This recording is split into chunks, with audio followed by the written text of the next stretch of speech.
But what are some of the challenges that you've come across yourselves that would you say that maybe not just so unique to Birmingham, but are becoming more of a problem amongst the sort of youth and the shabab there? I think it's, being prone to materialism, where dunya. When we go back in the 90s, when we were growing up, there was no social media, there was none of this. Even the phones back then as well, the brick phones, the Nokias. Yeah, I do remember that. Playing Snake. Exactly, and using the phones as weapons as well. That's how deadly they were. You throw them from a top of a building and they still won't break. Snakes, conkers in school. Tamagotchis. So that era.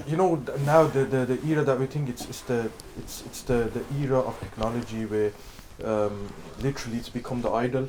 And it's literally abused our youngsters and youth to a point where they've got more friends on social media than they've got outside. They've got they know the runnings, they know the ins and outs of. I mean, not even youngsters. You've got kids who are in the maktab. They've got all these social media platforms that I've not personally. I'm talking about.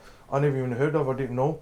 They know how to maneuver and stuff, and this is like literally killing the youth in the sense that we've given they're actually holding weapons which is spiritually and morally destroying them. And I think this is the biggest fitna.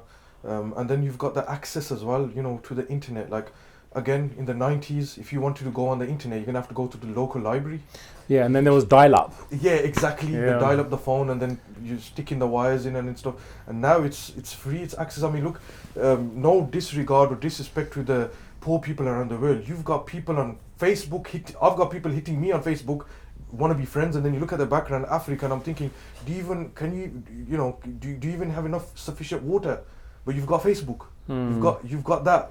The point here is that the access and the way they've designed it is such a way is give these materialistic items to the world and just totally snatch away their iman and their concern and their fikr. And that's why one of the signs of the end of times is the fact that dunya will be given preference over akhirah.